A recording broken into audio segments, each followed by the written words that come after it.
Hello everybody, it is I, Earthknite, and welcome to Sunless Skies Sovereign Edition. Don't know what that means. I picked up this game on a recent sale. It's actually been sitting in my wish list for far too long, since I first saw it. I have played a teeny tiny itty bit, and lost very quickly. Well, no, so when I closed the game, I was at a port, so I lost both those saves. But I got to introduce to the controls and stuff so that I could give a little bit more. So when you begin a new game, there's two options, Legacy or Merciful. This is basically Iron Man or Reload, whatever. For Legacy, if you die, that's the end of it. You can save and exit, but you can't load back in. However, in a merciful campaign, you could save and exit. If you die, you can go back to your previous save. So we're going to play a legacy campaign. Aiming assist, none. I don't need bullets to slowly go towards them. There are a couple weapons that automatically do that, so we don't need enemy projectile speed. We're just going to leave them standard. It's a pain to dodge because basically you rotate. I'll show you in a little bit, but you rotate on the screen, and so your E is always your starboard and your Q is always your port. But when you're flipped around, you sometimes forget, and I hit both and basically stopped myself in front of the projectile. Supply consumption, standard. This is actually really difficult, especially at the beginning, because you have to stockpile on resources for this, and it tends to cost more and all that. So we're going with thrifty.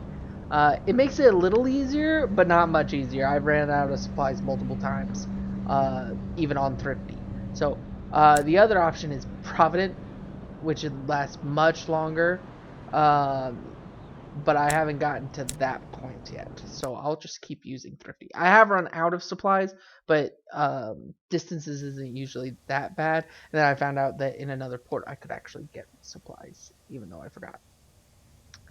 Log of Her Majesty's Locomotive the Orphean, March 14th, 1905. Our expedition to the domains of the dead have been eventful.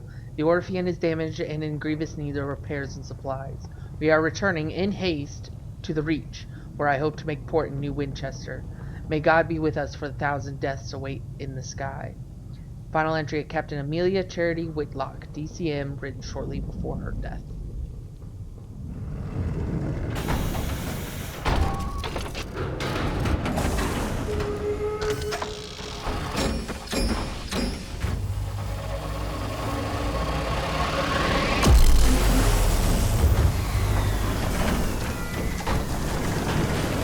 Here we are. So the beginning always starts like this. I did find out I could pretty much just turn around and go. But you have returned to the Reach, an untamed sunless span of heavens, London's new frontier, a celestial garden run wild.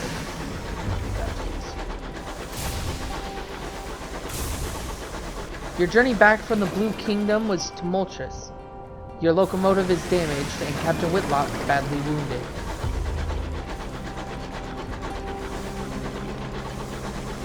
As first officer, the crew look to you. The nearest station is New Winchester. Can you get to your Orphean there safely?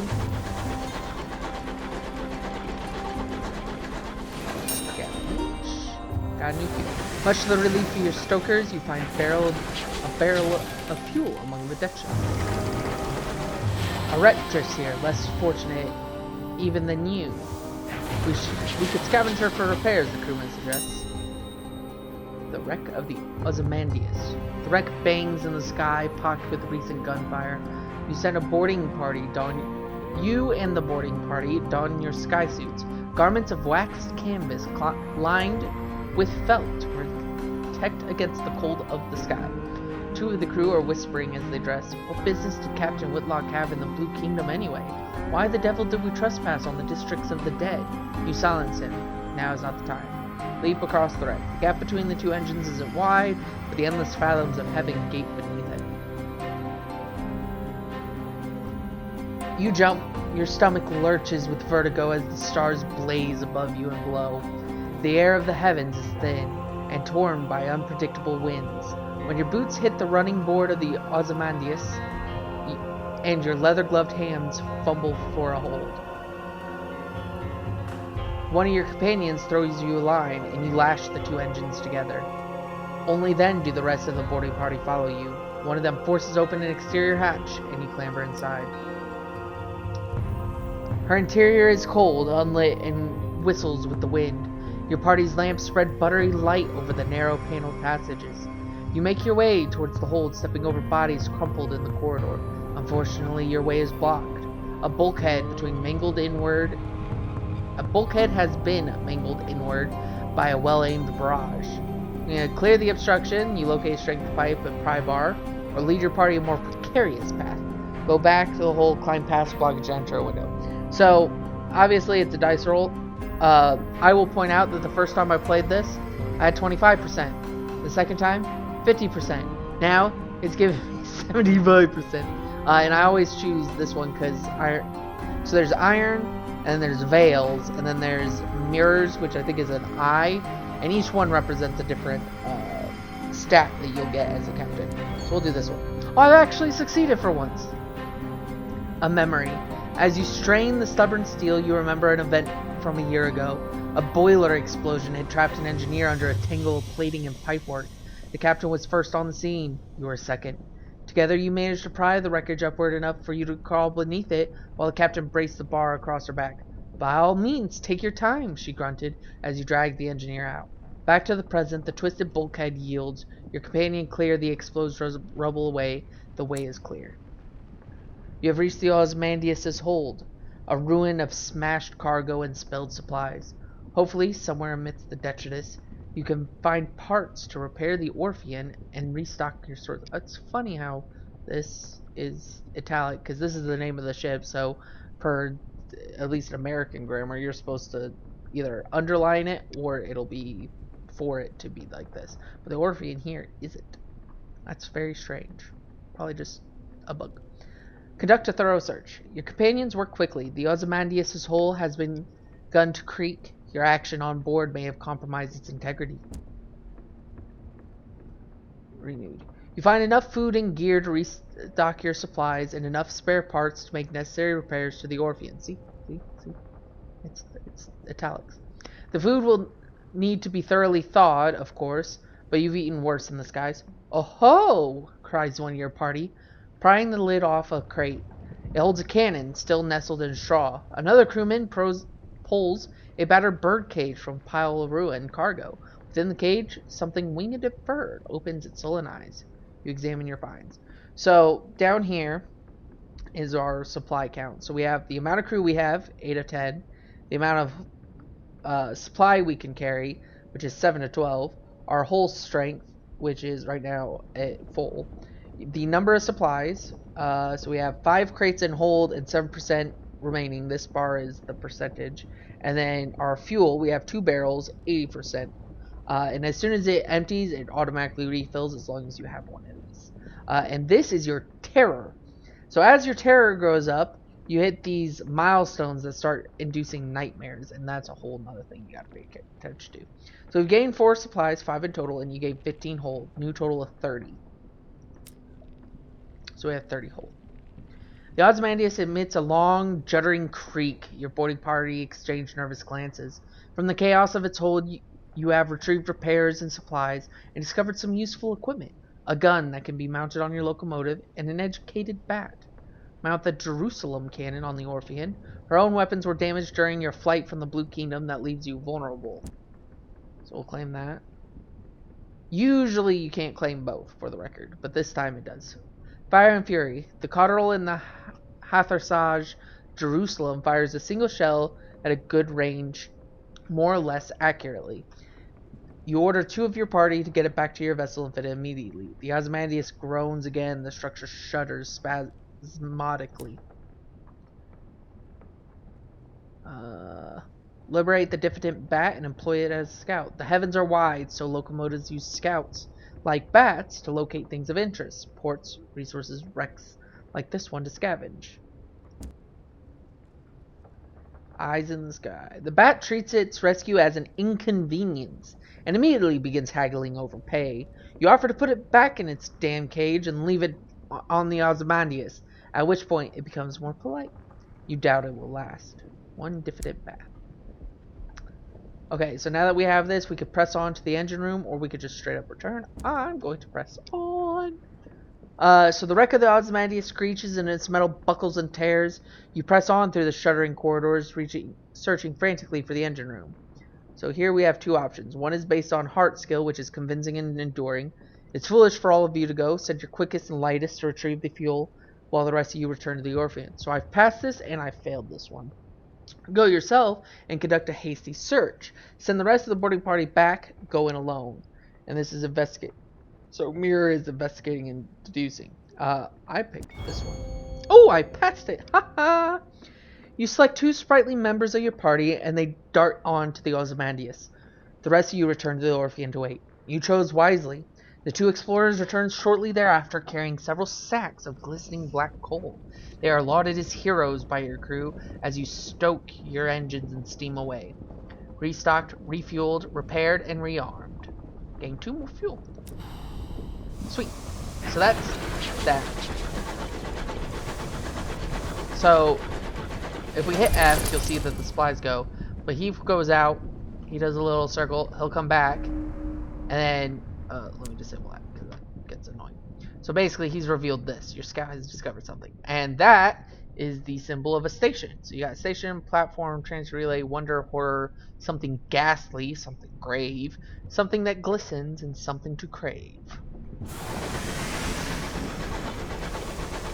Okay, so the first time I did this, oh, hello. This is summoned by Captain Whitlock. The walls of the captain's cabbage are lined with hodgepodge of curios from across the sky. Captain Whitlock lies in bed, black marks covering her skin, like a monstrous band. When she coughs, coils of acrid smoke pour from her lungs. Approach the bedside. Her mouth is blistered for the blue fires that dance on her tongue. Her hand grips your arm. Her skin is hot as a kettle. Made arrangements. The Orpheum will be yours. Her voice is a rasp of burnt meat breath. But promise. She breaks off to scream a word in a language that is not made for human mouths. When she resumes speaking English, she is weaker. Her request little more than a gasp. Promise me one last service. Promise. So we can promise her you will obey her last command, whatever it is, you'll see it done.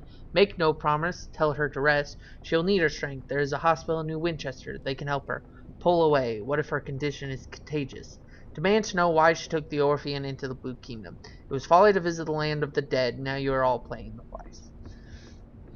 So normally I just pick this because that's just who I am. But I kind of want to see what... I'm going to pick this because I don't know if that'll affect things. She sinks back relieved. All in my will, she gasps. Be a better... She breaks off as the sigils burn into her bones.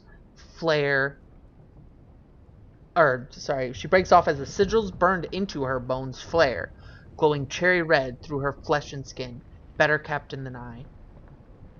The effort exhausts her. She sinks back to the scorched pillows in twisting, frantic fever. So it sounds like her sickness, like a lich's flames, can be blue, and she's had sigils burned into her bones, and it's basically burning her alive. The walls of the captain's cabins are hard. La la la la la. Captain Whitlock lies in bed. Black marks cover her skin like a monstrous band. Yeah, take your leave. You leave the cabin and the scorched stink of the air behind and return to the bridge. New Winchester is further than you'd like, and the captain hasn't long left. Alright. So, the last time I did this, there were 2 marauders in here, and they nearly ganked me. So, this is combat. Ooh. There's ways to... He hasn't actually noticed us yet. So this heat bar basically gives us our ability to dodge and fire. Well, that you don't want to fight that. The last time there were 2, I don't know what that sound was. There were 2 raiders. This time there's a raider, and it looks like one of those things. I'll have to see its name to remember its name. Raid the remains. Marauders pillage homesteads, hunt travelers, often carry stolen valuables. Ill-gotten gains. Your boarding party returns with wallets and watches, cufflinks, lockets, and keepsakes. Store them as safe to be pawned if you make it back to port. We gain 40 sovereigns. Thankfully, that didn't do that. I don't know what that sound over there was. I do know that the thingy that we passed was basically a flame.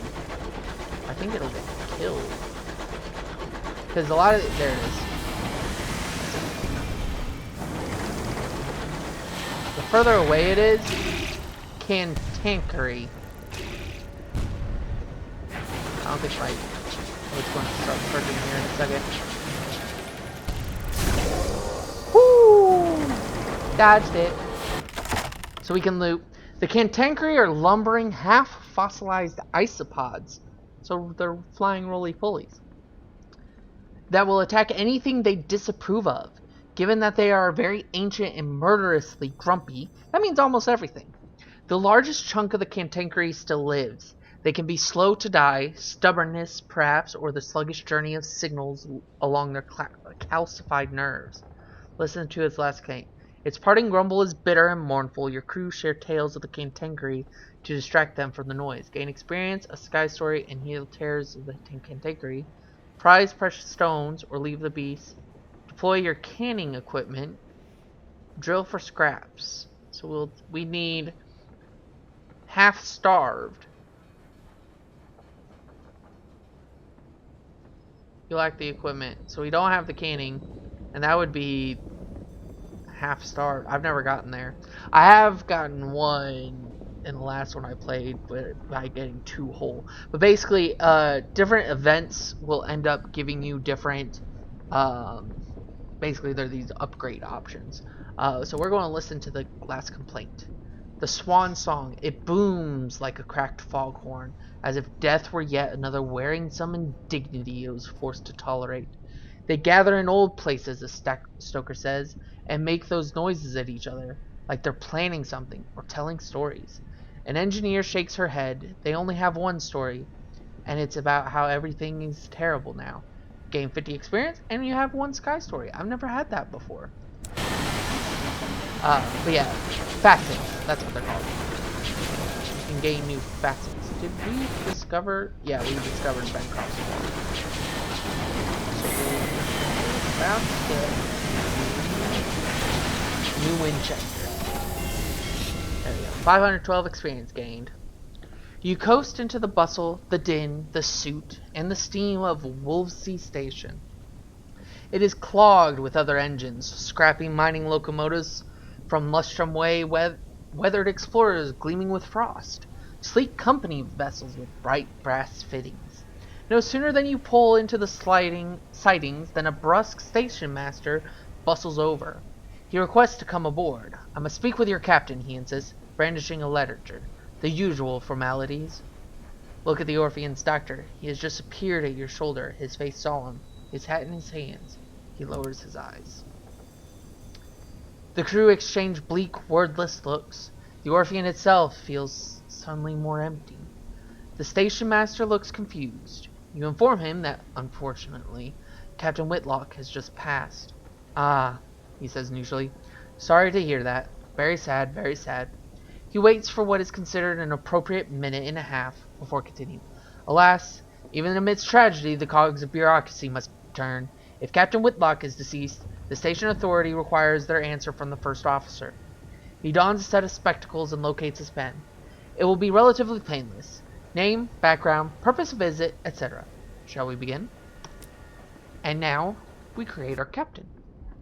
So, for today, London lies between the stars, her new empire unfolded across the heavens. But 10 years ago, before the northern gate was open, before the renewed empress let her people into the skies, it lay in a vast cavern far beneath the earth, deep, dark, marvelous. Who were you then? So we could be a street urchin. No parents, no laws, no masters, but also no roof over your head, no money, and often no dinner. Freedom comes at a price. You begin with high veils, the skill of evading and deceiving. You can be a soldier. Yours was not to reason why. Yours was but to do or die. I heard that so many times as a kid. You will begin with high iron, the skill of confronting and overcoming. A poet, the pen, the ink, the blank, monstrous page. You'll begin with high hearts, the skill of convincing and enduring. An academic, a student of the sciences, the arts, of philosophy. You'll begin with high mirrors, the skill of investigating and deducing. A priest, hymns and hymnals, Sundays and sermons. You'll begin with high hearts, the skill of convincing and enduring. A Zailer, you rove the mournful, merciless waters of the Untersee. You'll begin with high iron, the skill of confronting and overcoming. The ministry auditor, for a time you served at the Ministry of Public Decency, which has become Her Majesty's preferred instrument. You'll begin with high mirrors. And the revolutionary, the world is broken. One way for the rich, another for the poor. You decided to do something about it. And high veils again. So basically there's 2 deceiving, 2 persuading, 2 strength, 2 perception. So stealth, charisma, etc. Which one do I want to do? So I've only ever played as a soldier, so I know the first 2 facets that you get. So we can try something else. I kind of like the sailor too. I like to have the high irons because that's like standing your ground. Hearts doesn't really come in handy unless you're in a port. So high iron really does help later. But in academic with the mirrors, because your 3 major options that I have found is either iron, hearts, or mirrors. The only time this actually comes into handy, like at the beginning to sneak around, or if you're trying to get information or something, loot something from somewhere else. So I'm going to actually pick the Zailer. And then you have these 3 options afterwards. So if we go back to the soldier, for example, these are your secondaries.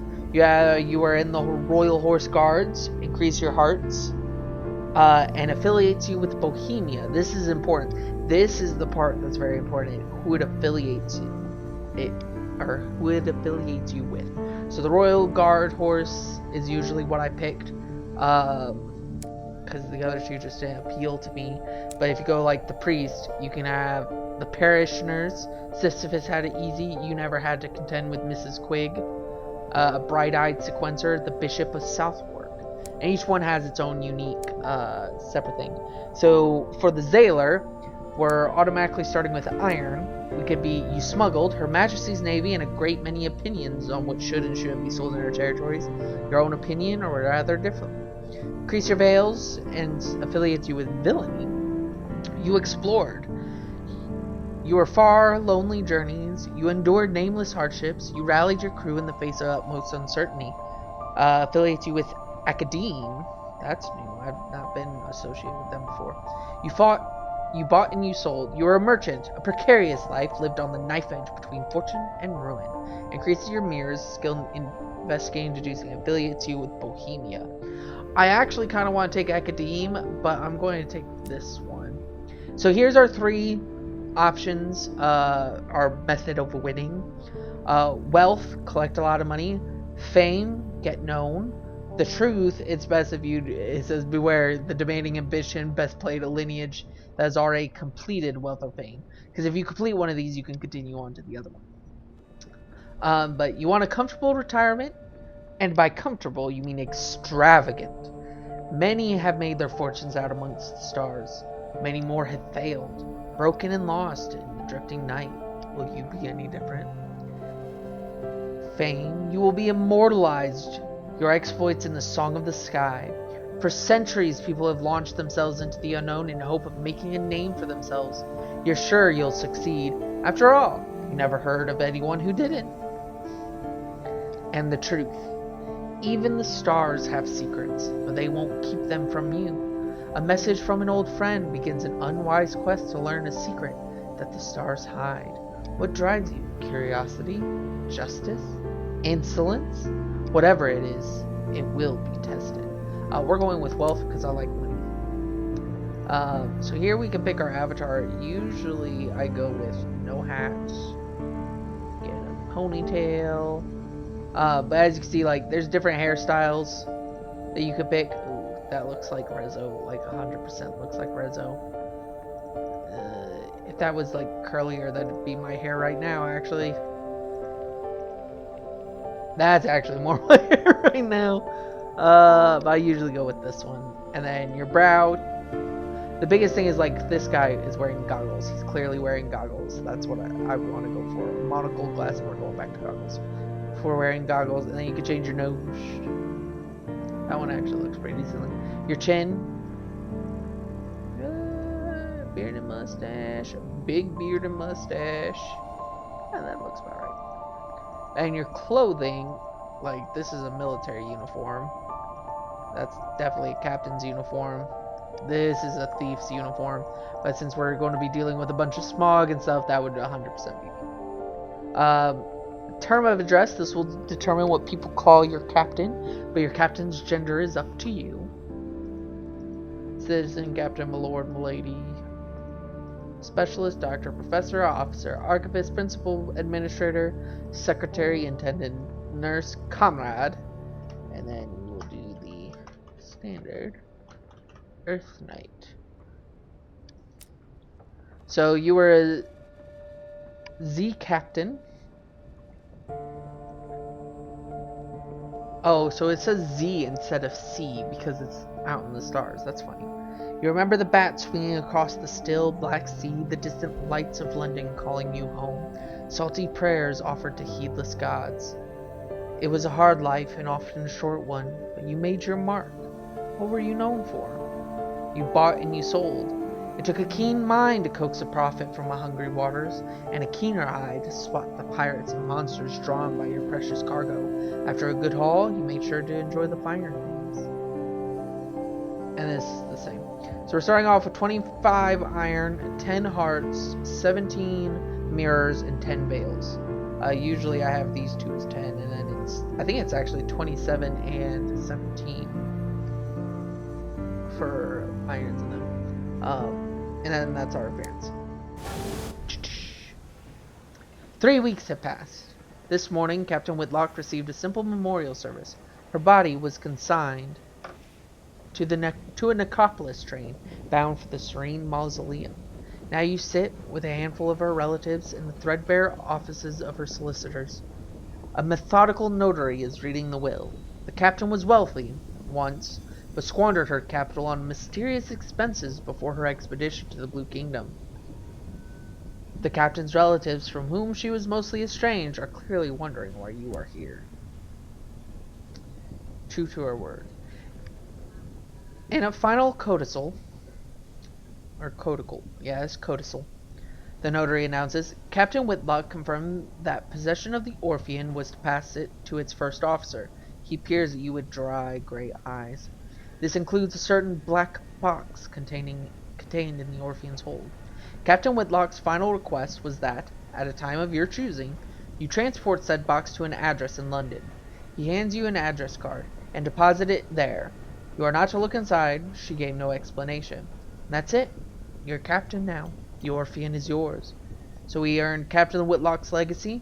You can investigate the black box at New Winchester. You could take the box to London as requested, or you could sell it and be done.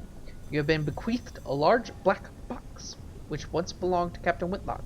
You gain 100 sovereigns, so we have a total of 140. So in Wolvesey Station, the clamoring central station of New Winchester, a place of steam and smut and thundering iron. Here you can find people willing to pay for a skilled captain service. So there's quite a few options. Starting at the bottom, because this isn't something to do. Ambition, wealth. If you choose wealth, this is an option that pops up. Basically, you purchase the governor's manor. You need 5,000 sovereigns. And I own no substantial property in New Winchester. We could hire more crew. We do need 2 more crew. Repair your locomotive if you're damaged. This also gives you... Yeah, this is just the repair. That's right. And investigate the black box. Captain Whitlock left to you in the hold of the Orphean. Captain Whitlock left it to you. Jeez. Her will described it as only a black box, a description you consider to be unhelpful understatement. It is a casket of black basalt, longer than you are tall, unadorned, with a single small recess that contains a keyhole. The thing must weigh almost a ton. It stands upright in the corner of the hold where the crew had pushed it out of the way. Consider what to do with it. Captain Whitlock has a specific request. Whether you obey it is up to you. Decisions. The last request of Captain Amelia Whitlock was for the box to be transported to a specific address in London. Alternatively, you could perhaps find someone willing to purchase it as a curiosity. And if you knew what was inside, you might be able to command a higher price. Try to remember what Captain Whitlock acquired the box. It was a subject of speculation among the crew. Captain Whitlock had it brought on board just before your ill-fated expedition to the Blue Kingdom. It was empty then. You know, because you saw the lid and box carried on board separately and assembled in the hold. It's not empty now. It is sealed, and even heavier than before. But you left for the Blue Kingdom shortly after the box was delivered, and made no stops on the way.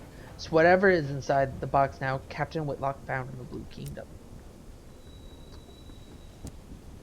It has the dimensions of a sarcophagus plundered from the tomb of some forgotten prince of Egypt. There are no carvings or inscriptions on it. The joint where the lid meets the body is too thin to admit even a knife blade. There are no holes by which light or air might find their way in. It is impossible to see inside without opening it. Even the keyhole has been engineered in such a way as to prevent peeking. The recess with the keyhole, though, as far as you can determine, that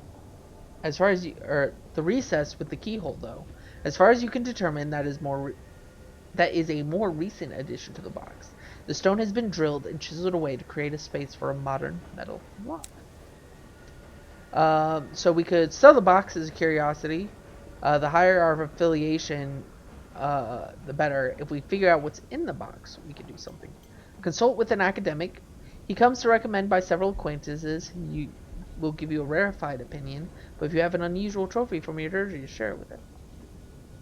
I know where to get an uncanny specimen. It's on a couple raiders, but then you need the affiliation academe. Find someone who would open it from among your villainous associates. You are aware of a lisping cracksman who commands an adequate reputation and affordable fee. You need 200 sovereigns, and you need a villainy 2. And not open the box yet. Pick the lock yourself, high veils, and you need a savage secret.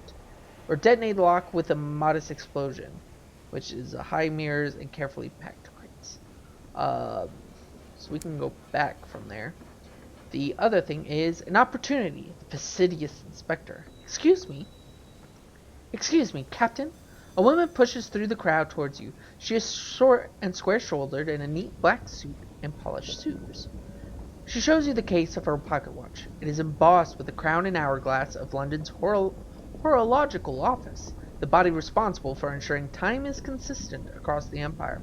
I'm hoping to book a passage to Port Prosper, she says, slipping the watch away. I can't, of course, pay. Hey, sounds promising. Thank you. The locomotive I was on broke down following a boiler rupture. The chief engineer's fault, I suspect. A gentleman fonder of brandy than of diligence. Here, an initial sum to seal our bargain. Prosper lies west-southwest of New Winchester. Note that there is such a thing as north, south, east, or indeed west out there. Instead, not that there is such a thing. Instead, London cartographers picked out 4 of the brighter, more reliable stars visible from the Empress's new palace and named them north, east, southwest. Londoners value familiarity. So now we're transporting the fastidious inspector. We got 50 sovereigns. So some things will happen with her. Recruit the incautious driver. I'm a specialist. I specialize in test driving, but I'm looking for something quieter. It costs 20 sovereigns.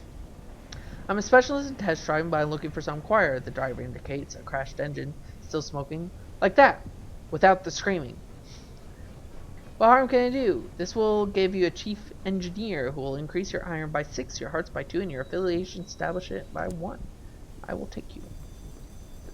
The driver boards, eager to get started. I recently parted ways with the Windward Company, they explain. Personally, I think a crash a week isn't so bad. They disagreed. Oh well, live and learn.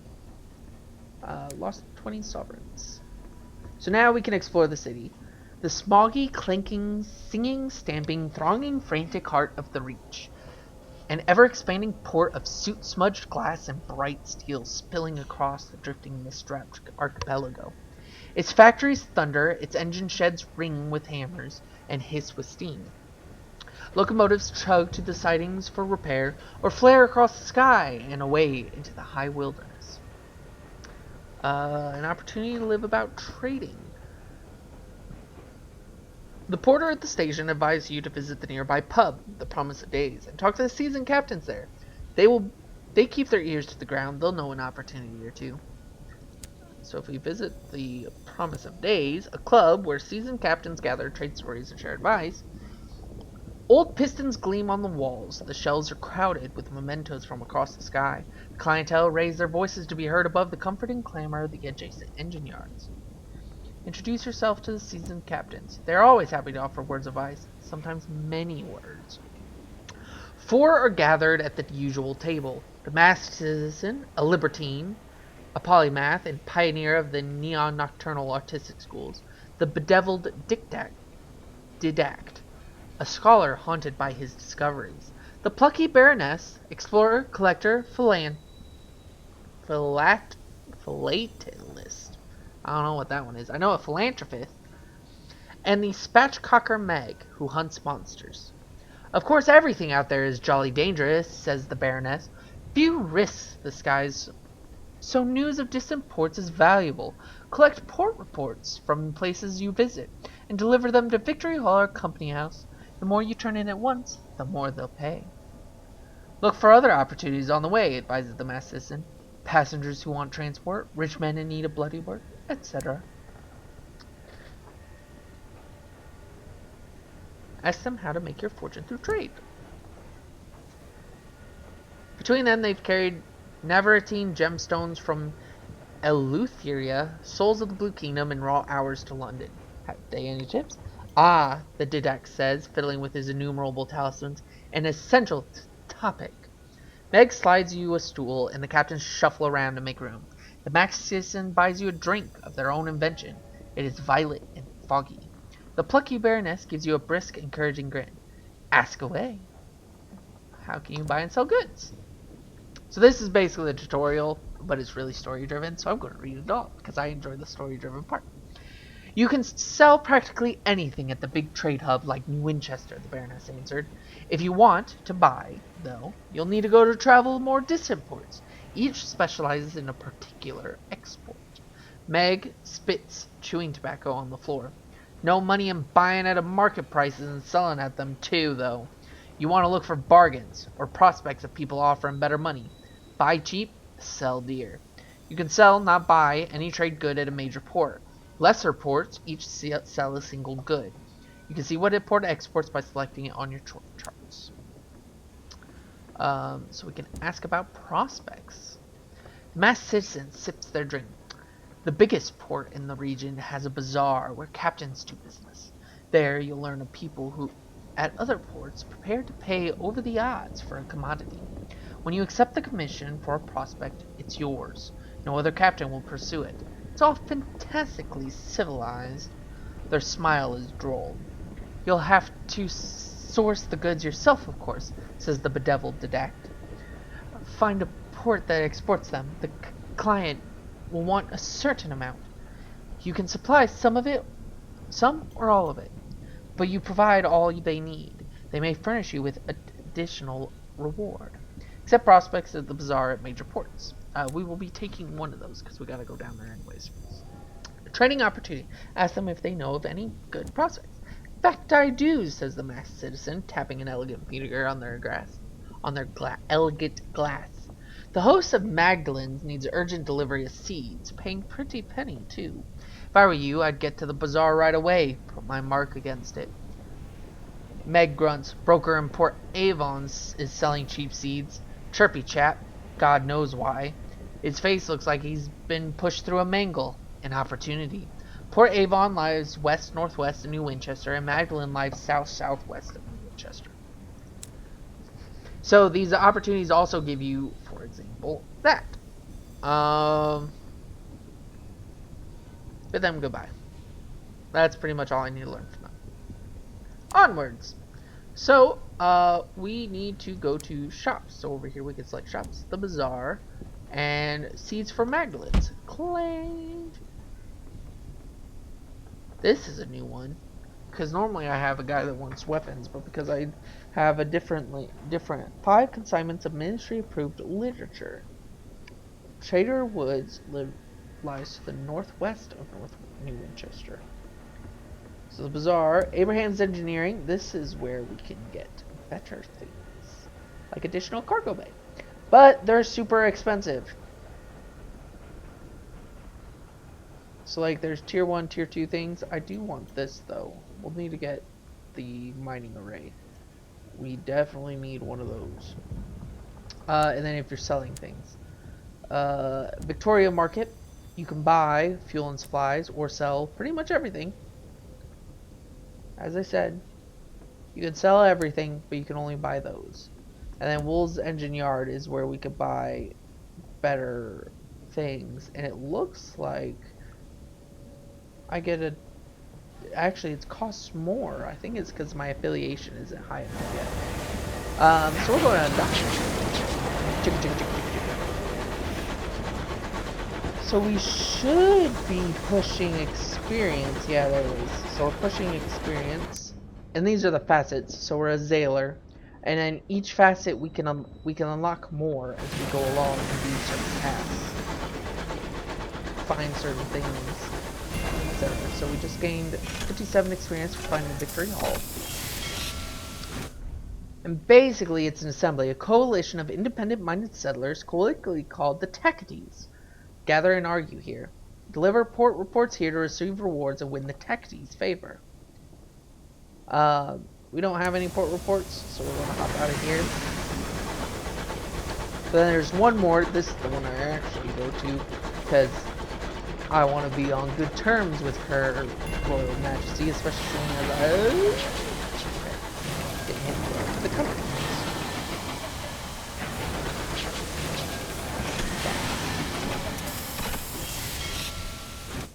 So the company house is the local headquarters of the Windward Company, London's proxy in the Reach. Deliver port reports here to receive rewards and win the company's favor. Basically, I just popped in here so I can learn stuff. So if we hit F, are those scout flies off? It's likely to come back with something way over there. Come on, keep going up here, because we're almost to the next level, so finding taste of smog and sound of iron on iron. We are home. There we go. Rickstead gave us our next level. So we can take a facet, and it's based on what did the Wind of Fate hold in store. So you came close that day to death, it's left its mark, plus 5 iron, plus 3 mirrors. A spell in prison. Judge Stonyface condemned you to New Newgate, the stalactite prison of Old London, plus 5 bales, plus 3 hearts. An interlude in red and gold. You lost your mind once. They put you in a splendid hotel managed by a cheery gentleman who would determine when you could leave. Plus 5 mirrors, plus 3 iron. Worst things happened at Z. The sea does not forgive. It did not forgive you. So we can either have 5 hearts, 3 mirrors, 4 otherworldly artifacts, 5 hearts, 3 iron, 1 moment of inspiration. Or you were the gossip of London salons, the targets of blistering editorials of the Gazette. Mad, they said. Bad, they said. Dangerous to know. 5 hearts, 3 veils, or 5 hearts, 2 mirrors. So we're going to pick this one because that's free stuff. We're taking the otherworldly artifacts. Acquire these from Victory Hall, Sweet Jane, or the Heart Catchers. You can also get them off of bodies. You were lost overboard, but the drownies bore you to their city before the waves, a cavort in delight. After a year and a day, you woke up on the mud banks of London and wept. You returned from a voyage to find your home occupied by strangers. You knew their names and their faces, but the place they once held in your heart had been filled with the sea. We're definitely taking the... It's not very good since we're lost at sea, but... Send our little bat out again. Found something? Oh, Scout complains about the coal. Could not find it. Alright, it found it. Usually if you see structures, you can get close Alexander's Yang claim, and you'll get experience for discovering different things. And if you see a building, that usually means that there's something there. Lighthouses can also be included in that. Some lighthouses, like the Rickstead. Holy, paying attention to that. Just trying to get close enough to this over here. I think that's part of the company house. It is. Okay. We'll pull up that thing. So if the object blocks your light, I believe it's... Yeah.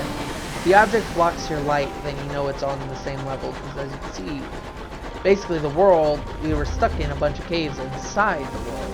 And now, we're flying by the seat of our pants.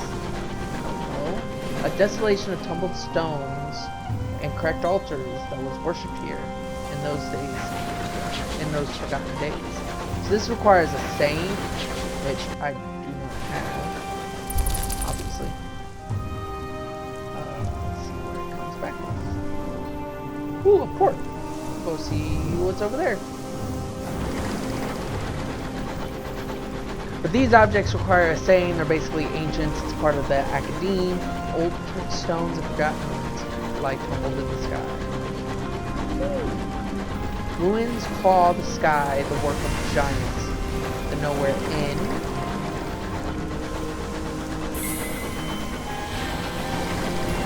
Port Avon. That's where we needed to go. So finding these little areas is like 57 XP. Finding these are 512. Behold, a ruin of giants. Gargantuan blocks jigsaw together, furred with moss and whispering with orchards.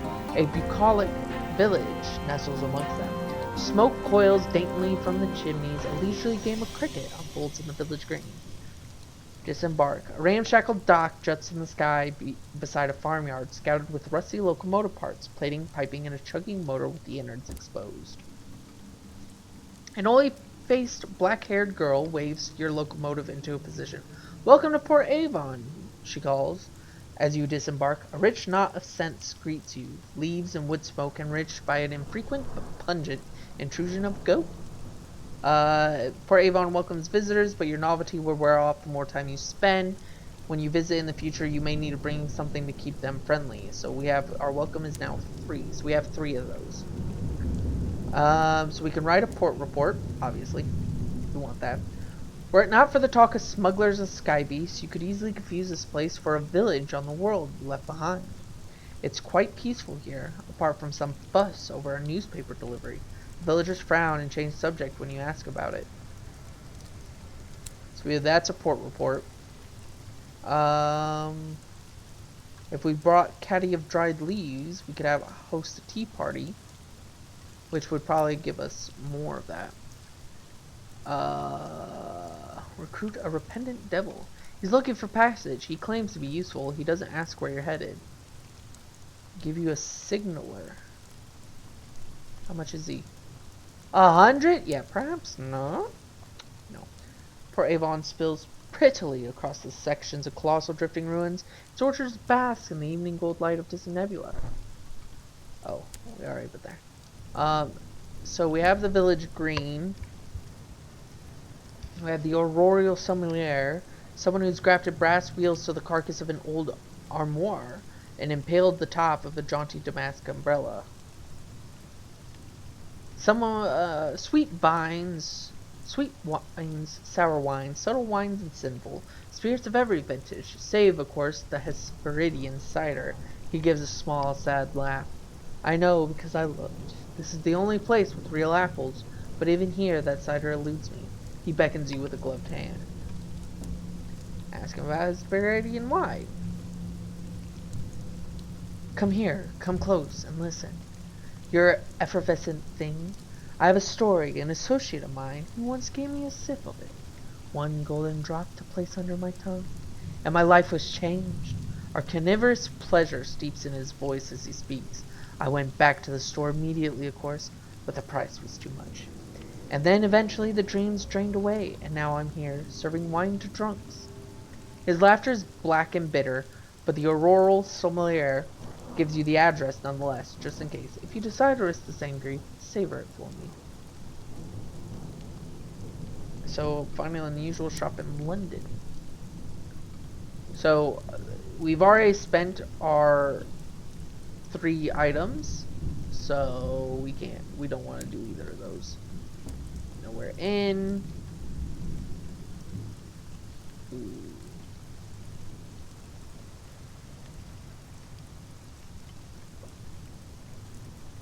Oh, speak to a short-sighted cryptozoologist.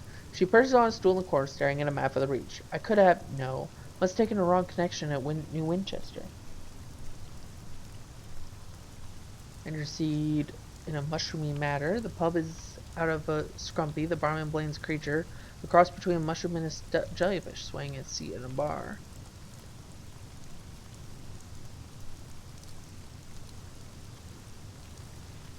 Okay, so because we didn't have these, I kind of want to talk to the short-sighted cryptozoologist. A tiny figure weighed down by 2 backpacks and a heavy duffel coat looks through thick glasses at her map and then up at you. Excuse me, I need passage. I don't suppose you could help me. I'm on the trail of unusual beasts. I could pay you for your time. Where do you need to go? Hybris, beamed the short-sighted cryptozoologist. She leans conspiratorially, knocking over every glass on the table. They say there's a colony of singing blemigans there. You know, the little mushrooms with teeth? I'm a huge fan of their poetry. I'd love to hear them sing about them. I've agreed to go there, wherever that is.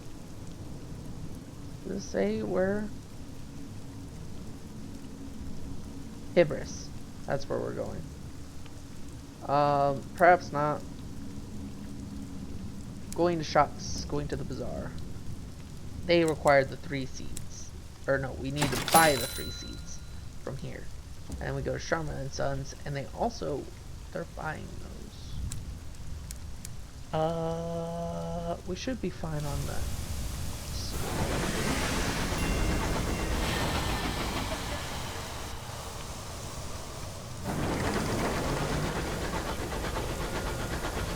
Port Avon is where we needed to buy the seeds. Oh, here we go. The fastidious inspector approaches you in the galley. Captain, good day. I notice your ship's clock has stopped. Perhaps you'd permit me to repair it? She has a little case of tools and a hopeful expression. Permit it. You prefer things to be right more than twice a day. She gives you a grateful flicker of a smile and sets to work. Soon she has her back off the clock and spread the tiny cogs across the galley table. Obscure horological tools gleam brassily among them. Everything has a place. I appreciate the opportunity to keep myself busy. Staring too long at the stars is harmful for the temperament. Inquire about her work. What are the duties of an agent of the horological... I'm going to mess that word up all the time. Office. She sniffs. It is of fundamental importance that 10 o'clock on the 2nd of June in one corner of the Empire occurs at the same time as 10 o'clock on the 2nd of June in the opposite corner. How is an empire to function if it can't agree on what day it is? Unfortunately, the process is complicated by the fact that time is less reliable than it was. The hours trade has been seen to that. Oh, I forgot. Fastidious Inspector has a round face, brown eyes, short dark hair. She gives the impression of being perpetually busy. As for news of London, the seat of the Empire lies in far-off Albion, where a man-made sun burns in the sky. Another sun blazed there once, before her renewed majesty conquered it. London sits in her coat of smog. Courtiers squabble at the foot of the throne of hours, hoping to receive endowments of years. Meanwhile, hard-working civil servants labor to ensure that everything runs as it should. Was there a touch of archness there? All is normal. I miss her, though. There is no city like London in all the skies, and Albion is very different from the Reach. Much more civilized. Discuss the Reach. The wide, wild frontier, a sunless domain, but impossibly verdant, with gargantuan vines, cathedral-sized bronzewoods, and livid fungal archipelagos. It is an uncouth splendor, but I miss Albion, and the steady lights of the clockwork sun. These sunless reaches are so misty and quiet, she pauses, but critical. The territories here are rich with raw hours, and enough vegetation grows on them to feed the whole of London. even if some of it is dubious shape. Ask about the hours trade. You've heard the Empress awards her favorites with gifts of years to extend their lives, and that you can become rich mining for hours to satisfy London's hunger for them. Oh, hours have more uses than that. We use them to increase the efficiency of worlds, to speed journeys to distant regions, to resolve overcrowding in prisons. It does make my life more difficult when time knots and stretches like wool on the loom. More difficult, but more vital. Her Majesty seized a great trove of them when she assumed the throne of ours, and now even more have been found in the Reach. Miners dig them from the ground. She looks momentarily wistful. I hope someday to retire a modest pension of years myself, to prolong the better part of my retirement. Compliment her skills. Thank you, she says, a small embarrassed silence. It's possible the inspector is pleased. It's rather hard to tell. Bid her a good evening. It's pretty much all the information you can get. So apparently there's this thing mining for hours, and hours is a vital thing, and long live the Empress now. She's no longer a queen. She took over London and got a whole bunch when she conquered a son, apparently. So we're going to try to get to Magdalene. We'll probably sell our things, and then that'll be it for this episode, because we're starting to push an hour. Lots of reading. I definitely need to go get a drink after all that. The clamor of New Winchester can be heard on the wind, familiar as a disagreeable uncle. Magdalene is actually down through here.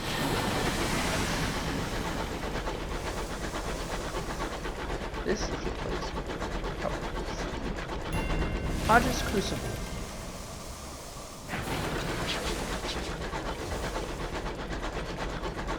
Might even find some marauders. Hint, hint, nudge, nudge game.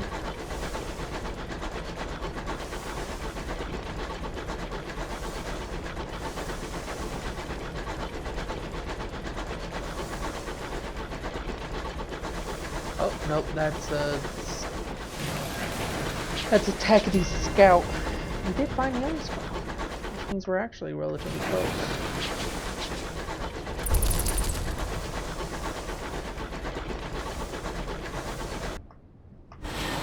Some way down there.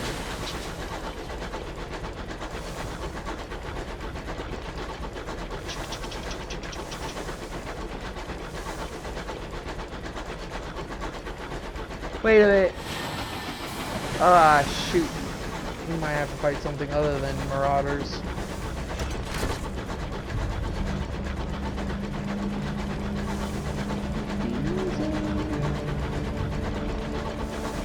There's a lighthouse over here. Or a ship. It might have been a ship. Nope, it's a lighthouse. That's the lighthouse. Lars Farm. There's a grave over here. But we need something else for that. Despite the proximity to New Winchester, marauders prowl these ways. Cautious drivers. Is that? No, the slightest difference from the one I crashed into. Settlers who live far beyond the edge of civilization relish the hardships of solitude. They'll fiercely defend their small territories, but occasionally welcome company and trade. A solitary settler lives in the modest homestead. She's not much a conversationalist, but enticing smells waft from her kitchens. This will reduce terror, and if you're starving, buy some time.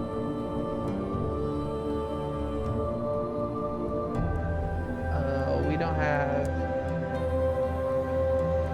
You are briefly without tower. Terror. Hopefully I can come back and actually trade them. Because they'll give you, I think, bronze for it. Which means...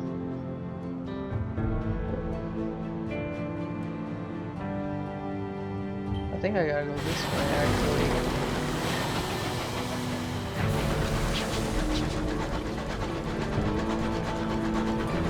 Cautious driver. Is that? No, it's slightly different from the one I crashed. Oh, that's what it was. So apparently you crashed into this or that. One of the two. Oh, look. A That's probably the one he crashed. The Kamchatka. The wreck gleams with frost. Windows are dark. Its engine silent. So if we had better veils, we could try to get in there, but we'll just repair it and move on.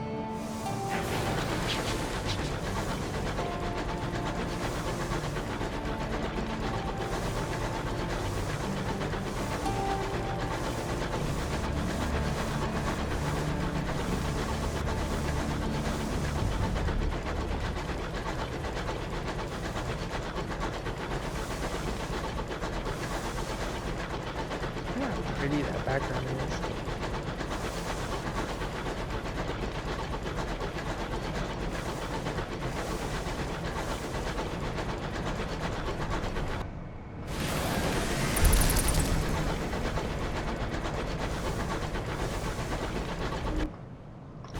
Transport.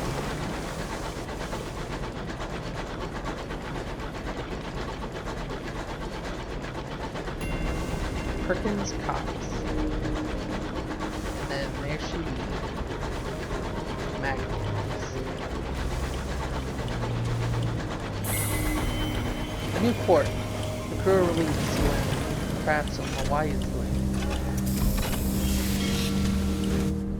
So the house of small comfort. Magdalene's is the closest thing many Skyfarers have to a home. It offers services to alleviate the strain of life spent too close to the stars. So if we go to the bazaar, we can sell our 3 seeds for the thingy. The amendable host smile is just what we needed, although I must admit I do miss roses, and lilies, and bluebells. Still, these celestial blooms have their own virtues. Some of them weep, you know. Pays you a generous gratuity. So we have 435 sovereigns. And they're selling souls cheaply. Definitely buy those. If we go here, they're selling them normally. We can actually sell them? Wow. We will. Oh, no, that's selling. I want to buy. And then we're going to actually stop it here, because there is something we could do here that we're going to take care of. Hope you enjoyed. Hope you look forward to more. I'm probably going to release this like once a week. Yeah, toodles.